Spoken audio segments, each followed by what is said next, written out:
Hi everybody, it's Ty from GamesFromTheFront.com with another play and learn video for Bloody April. This is the third video in the series, and today we'll be looking primarily at movement, observation, and if we get to it, the way that anti-aircraft may attack some of our flights. As I mentioned, this is the third video in the series. I appreciate all the great feedback and encouragement on the prior videos. It sounds like folks are getting use out of it. In the second video, someone did point out to me that at the end of that video, or end of that wind drift phase, it looked like the British flights were perhaps in violation of some of the special scenario rules, or SSRs, for scenario 5. And one of those rules is that the flights have to be stacked in the same hex or within one hex of each other. And the way I ended the last video and the way that they're starting this video, they're perhaps in violation of that. So I will work to fix that. Thanks for pointing that out to me. It also does bring to light the fact that I'll probably not be able to play through this entire scenario with all the gameplay in it. These play and learn videos are really focusing on how to play the game, and I guess really scenario 5 is a backdrop. Having said that, if you're interested in gameplay, I've started to put up some after action reports up on Board Game Geek and on my YouTube channel. So if you want to see the way that a scenario plays out entirely, definitely take a look there, and that'll give you a good taste of how things play out from beginning to end. But if you remember from the end of the last video, we had focused on random events and the weather phase. And in the weather phase, primarily we spent a lot of time looking at weather drift. And the way that we're looking at the board right now, we're picking up right where we left off at the last video. We have just completed our wind drift phase, and we're going to get ready to kind of advance through the turn and get a little bit further into the turn sequence. So after wind drift, there is a ground detection phase, which we will talk about in depth a little bit later in this video. But for right now, because of the distance from the trenches and the height at which the British flights are flying, there is no application for this rule right now. So we'll advance beyond ground observation. The next step in the sequence of play is visual sighting, and visual sighting only happens between airborne units. So perhaps a German unit or flight is trying to tally or put its eyes on a British flight and vice versa. We don't have any German flights in the air or anywhere near in range, so that does not apply. So we're actually going to spend quite a bit of time talking about movement and how our flights move on the board. There's a couple different rules that we're going to spend talking about that apply to movement, and it's we're kind of going to be jumping around a little bit, but hopefully through some examples you'll get the gist of how things work. One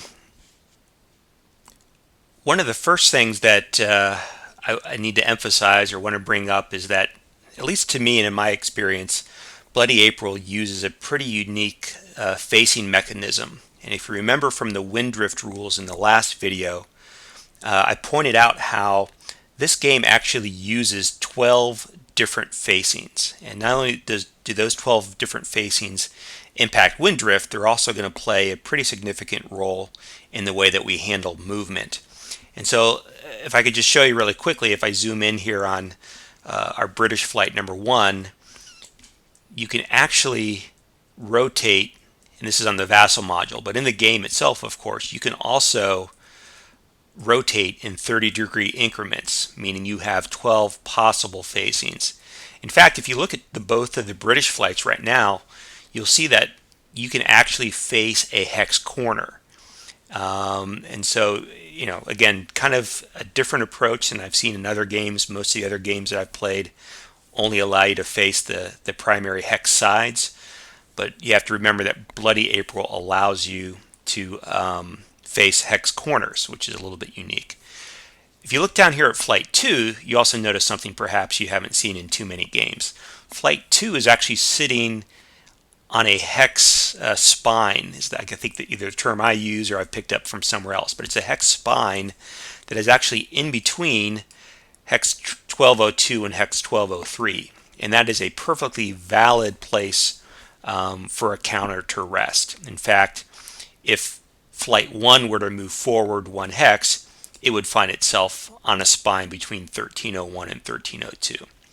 So again, if you haven't seen this in other games, it may take a little bit getting used to, but for the most part, it's pretty intuitive after you get the hang of it.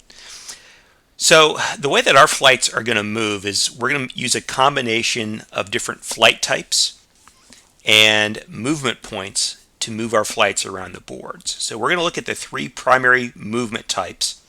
There's level flight, there's climbing flight, and then there's diving flight. Those are the three primary types of movement that you can declare for an individual flight. And we're going to apply the movement points or speed of our flights to get an idea or understand or calculation of how far they can actually move on the board.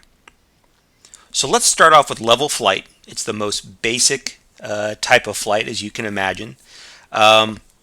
Basically, level flight allows your unit, your flight of planes, to move ahead one hex for each movement point that it has generated through its speed. Okay, so you're not going to change altitude, you're not going to climb, you're not going to dive, you're going to stay level, and you're going to move one hex straight ahead for each movement point that you've generated from your speed. Okay, so how do you figure out how many movement points a flight has? So we actually are going to pull up our air data cards, and I've pulled up here the two ones for the British units. We've got our FE2Bs, which is flight number 1 on the board, and our Sopwith 1.5s, which was flight number 2. This air data card is going to give you the calculation you need to understand how many movement points you had. So to determine how many movement points a unit has as its base, you start off with the speed column on its air data card and cross-reference it with its current altitude. So let's look at the FE2Bs, flight number 1. Our flight number 1 is at a low +6 altitude, and at a low +6 altitude or a low altitude in the low band, that has a base speed of 2.5 movement points. Okay, you're going to take that base speed of 2.5 movement points and add in any carry that you have. And if you look at this particular flight, it has a plus 0.5 carry from the wind drift phase that we looked at in the last video. So 2.5 as the base movement points plus 0.5 carry from wind drift. This flight has a total movement point allocation of 3.0. Now the flight itself does not have to fly that total amount. It does actually have the option of flying a bit short of that, up to 1 movement point less. And it can also fly in half-point increments in between. And so if I were to lay out all the options that this flight has with 3.0 base movement points, it could fly 2.0 movement points, it could fly 2.5 movement points, or it could fly 3.0 movement points. So it's got 3 different options. So let's just do a simple level flight for this flight number 1. We said it had 3 movement points. It's going to fly straight ahead, and it's going to go 1 hex, 2 hex, 3 hexes. And it's going to end in there on the spine between 1501 and 1502. We'll advance the altitude counter, and because it flew that entire 3.0 movement points, it's actually going to use up this 0.5 carry. So we're going to go ahead and delete it. Okay? So that's a pretty simple example of level flight.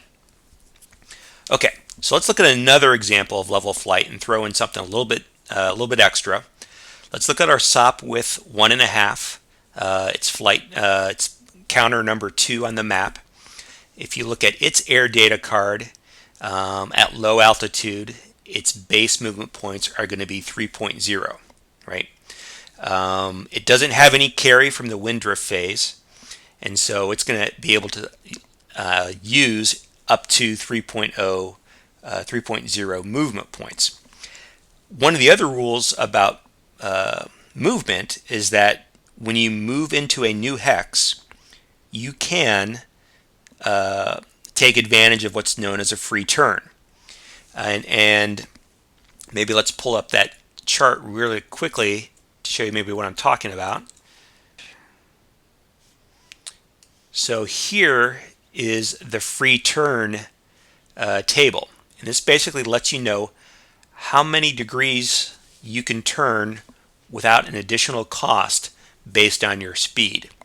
So both of these units have had a 3.0 speed, 3.0 movement points, and so they can turn in each new hex that they move into up to 90 degrees. They can move a hex and they can turn, move another hex and turn, move their third hex and turn, all up to 90 degrees. Additionally, instead of using a movement point to move in the direction that they're facing, they can spend a movement point to turn up to their maximum turn. So again, for 1 to 4 speed, the maximum turn in a hex is 180 degrees. All right, so let's look at that in action. Let's go back to Flight 2. We said a moment ago that Flight 2 has 3.0 movement points for level flight. It can move forward 1 hex and, let's say, take advantage of its free turn and turn 30 degrees northeast. It can move forward another hex for an additional movement point.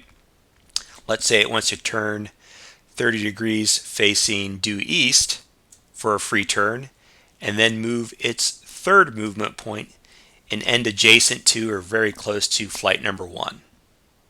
Okay, so it moved, it turned, it moved, it turned, and then it, let's see, did I get that right? It moved, it turned, it moved, it turned, and then it moved its third movement point. Additionally, if it wanted to, it could turn again up to 90 degrees for its free turn, since it did enter a new hex. All right, so let's stop there and let's advance through the rest of the turn. Okay, movement is over. There's no tracking for us to worry about. There's no admin for us to worry about. We'll go ahead and move into turn 3.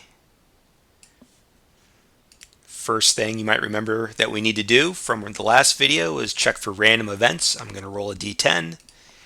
Into 10. We need to roll a 1 to trigger a random event, so there's no random event. We'll check our weather. First of all, the weather event itself doesn't happen until turn 10, as I mentioned. We're going to check for drift, and if you remember from the last video, we've got a southeast facing running wind.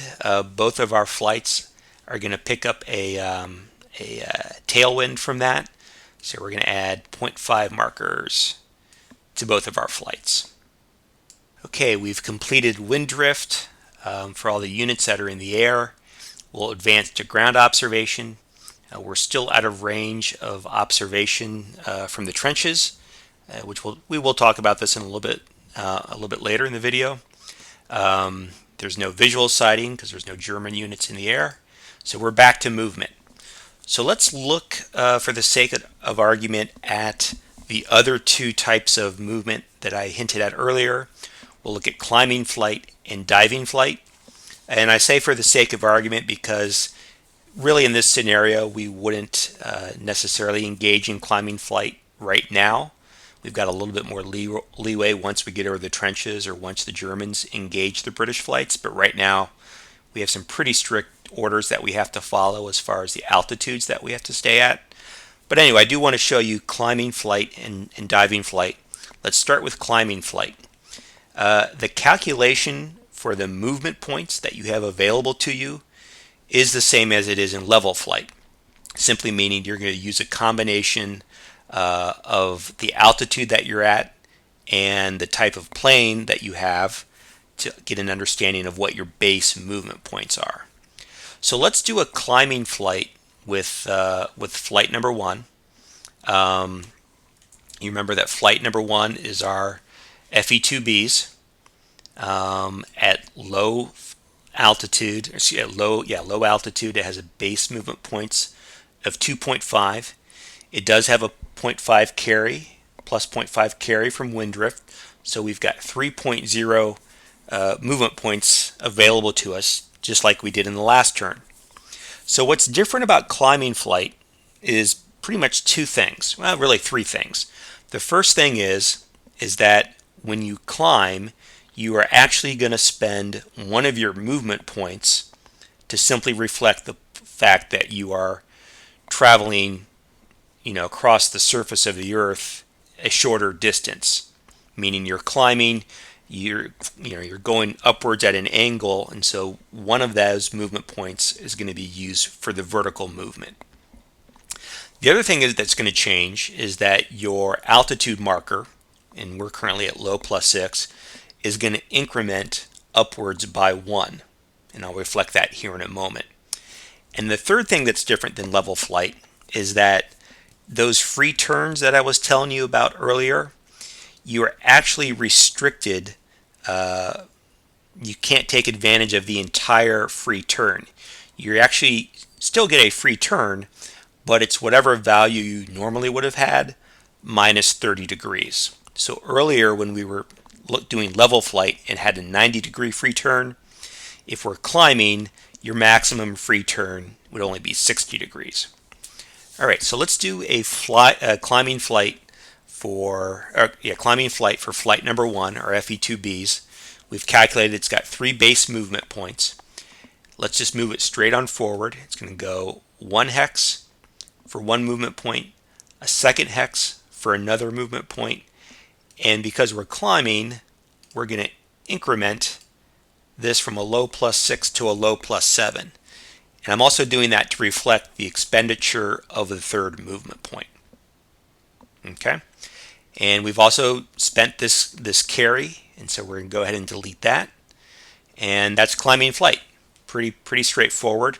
Again, anytime I had moved into a new hex, I could have done a turn. I could have turned 30 degrees one way or the other, or really up to 60 degrees one way or the other. But we're going to go ahead and keep going straight forward, due east for now. Okay, with our second flight, our Sopwith 1.5 strutters, let's do an example of diving flight. The mechanics for this are a little bit different than we've seen so far, but we still need to calculate our base movement points. So let's look at the 1.5's air data card, and we're still at low altitude, which would normally be 3.0 base movement points, but because we're diving, we're going to use the column all the way to the right, which is dive speed. So dive speed, as you can imagine, is a faster speed than climbing or level flight. So we're going to take that 4.0 dive speed for low altitude. We're going to add our 0.5 or plus 0.5 carry from wind drift, and we're going to have a base movement point allocation of 4.5 movement points. We still have the option of flying that entire 4.5. We can fly as little as 3.5. Remember I said for level flight you can fly up to 1 less. That also applies here. But for diving flight, we've got a decision to make. We can either dive within our own current band, which would be the low band, or we can go to an entirely different lower band, which in this case we would have the option of going to deck. If we go or stay within low band, we can still use the entire 4.5 movement point allocation as a maximum. But if we dive into a lower band, let's say deck, we actually lose a movement point, or we expend a movement point to represent that diving flight. We're diving at an angle downward, and so one of those points is spent to represent that steep dive. The other thing that's interesting about diving flight is that if we do dive into a lower band, in this case deck, we get to decide which increment within that band we're going to land in. So for instance, if we fly to deck, we have the option of going to deck plus 0, deck plus 1, deck plus 2, whatever legal altitude that you have within that band. So let's do a simple diving flight for our 1.5s. We've got 4.5 movement points available to us. We're going to dive within the low band, and so we can actually just fly straight on forward. 1, 2, 3, 4. We're going to have a half point remainder, so we're going to keep that 0.5, and we will de-increment, if that's a word, our altitude marker to be at 0.5, down from 0.6. Unlike climbing flight, in diving flight, you are still entitled to your full free turn allocation. Just remember though, and many times when you're diving, you may be flying faster than the 1 to 4 range for the 90-degree turn. If you're flying 5 or 6 movement points, you fall into the 60-degree free turn. So you don't lose 30 degrees, but you may be going faster, which may limit your turning anyway. All right, so we've done an example of level flight, we've done an example of climbing flight, and we've done an example of diving flight. But like I was saying earlier, that's really for argument's sake. But for the purposes of scenario 5, let's get flight 2 and flight 1 back in agreement with some of the special scenario rules. So we'll move flight 2 back. We'll get flight 2 back up to low +6, and we'll get flight 1 back to low +6 as well, which is one of the special orders that they had. Okay, so that's the end of movement. Let's move forward into tracking. There's really no tracking to worry about. There's really no administration to worry about in this turn. So we're up ahead to turn 4. All right, turn 4, again starting with random events. Let's roll a d10. We've got a 5, so no random event, no weather event, and we're on to wind drift. And if you remember from the last turn, at this due east facing, these units pick up a 0.5 tailwind. And so we're going to represent that with our markers. And I hope by now this kind of gives you the idea that you're going to be checking for wind quite a lot in this game. And even if you're unfamiliar with the rules at first, you're going to get a lot of experience and exposure to them. So hopefully it won't be too long before they become second nature to you. All right, so now we're on to ground observation.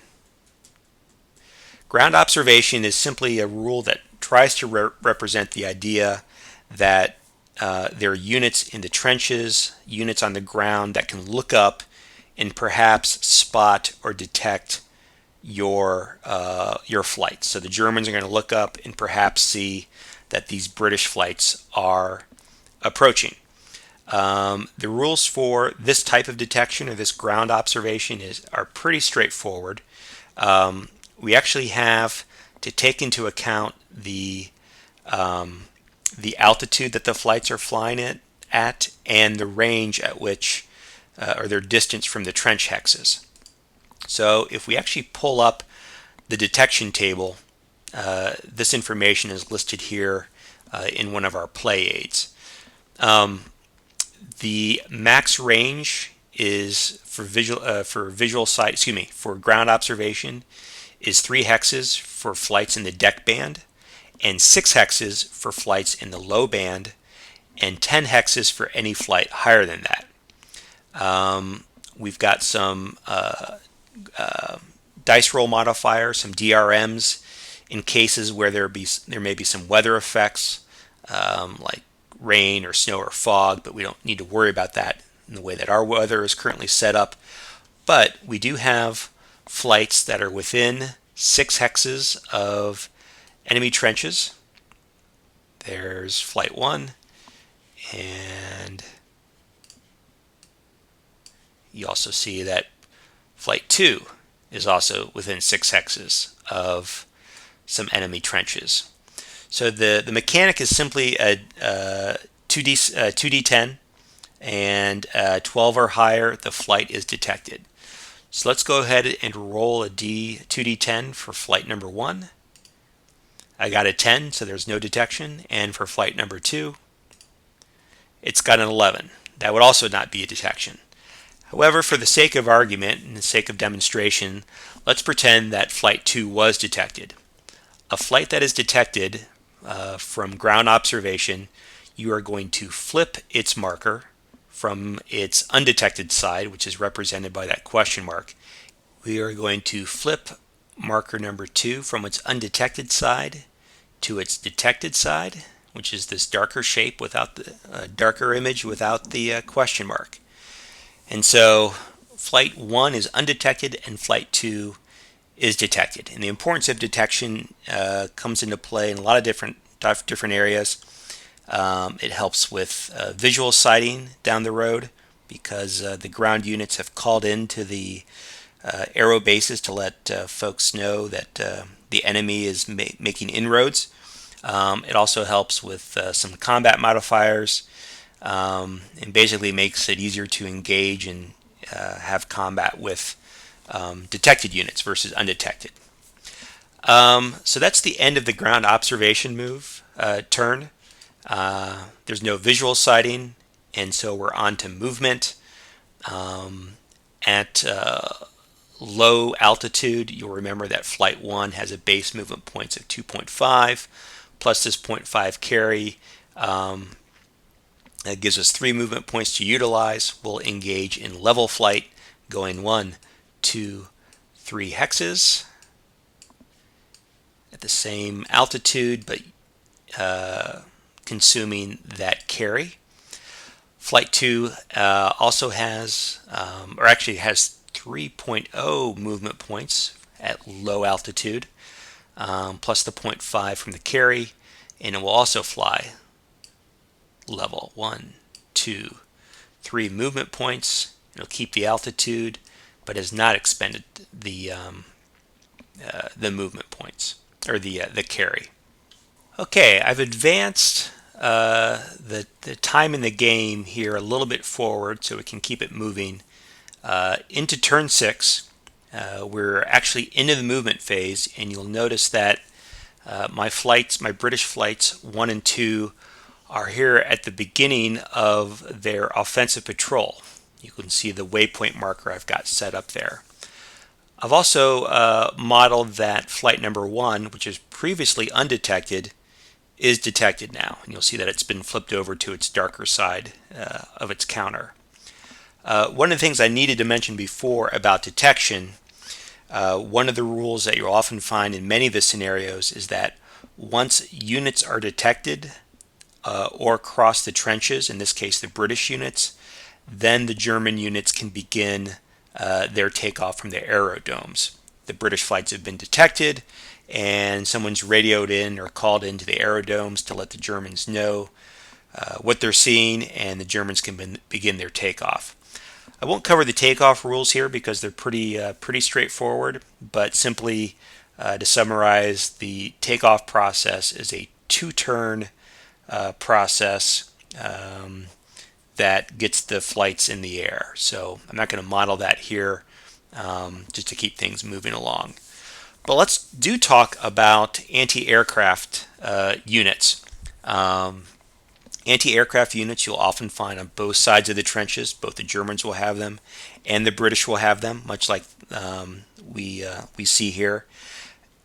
AA units will have both an inactive side and an active side. When units are inactive, they cannot fire. When they are active, they can fire. And there are a handful of situations or mechanisms that are used to change a anti-aircraft unit from inactive to active.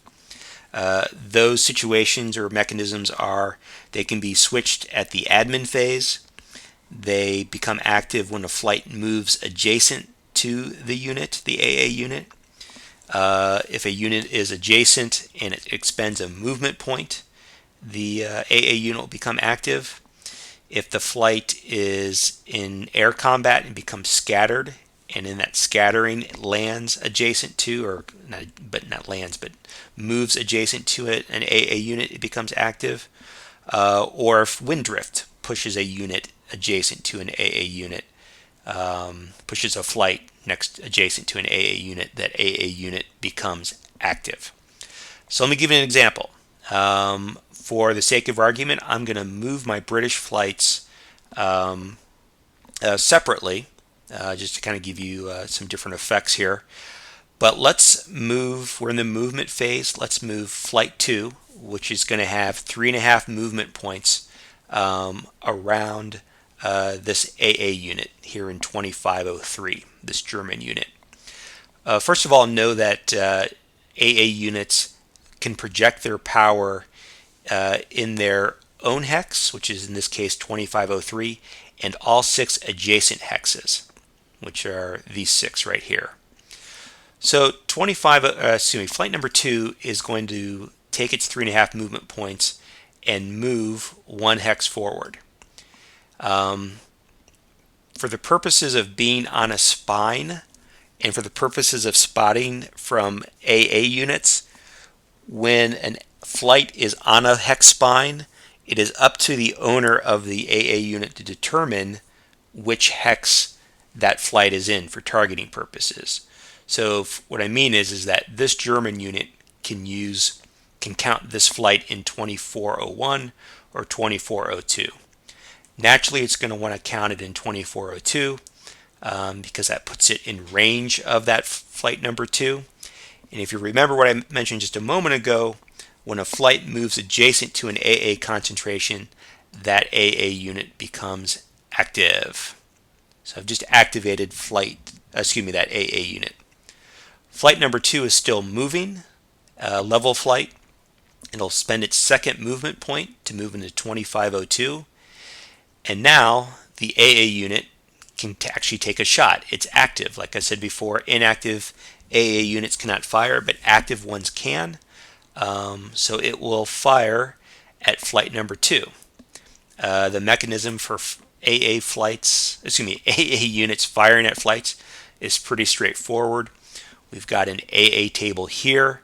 We just need to cross-reference the altitude of our flight, which is in this case is low, and cross-reference it with the power of the AA unit, and this was a light unit. So we basically have to roll a 16 or higher to hit flight number 2 on 2 dice. So let's roll a 2d10, and we got a 12, which is a miss. Flight number 2 has expended 2 movement points so far. It will expend its 3rd movement point by moving to this spine, and the AA unit again gets to choose which hex it is in for targeting purposes, and we'll choose 2602 and gets to take another shot. 2d10, 16 or higher, and we have another miss. All right, so flight number 2 has finished its movement. We will continue on with flight number 1, and let's take a look here. It's actually supposed to be on the spine. There we go. He has not 3.5 movement points, but 3.0 movement points, and we'll do pretty much the same thing that flight number 2 did. The difference being that because the unit is already active, the AA unit is going to get a couple more shots at it. So it's going to first move here for 1 movement point onto the spine. Let's roll 2d10. A 12 is the result. That is a miss. It'll move into 2502. Another 2d10. A 9, that is a miss. And for its 3rd movement point, we'll move onto the spine between 2601 and 2602. And the final shot from the AA unit is a 12. For the sake of argument, let's pretend that that was a hit, so we can go through the mechanism for determining how units are damaged or potentially damaged from AA units. Even if you roll to hit, there actually may be no effect. So we actually look at the Archie damage table, Archie being the nickname for anti-aircraft units.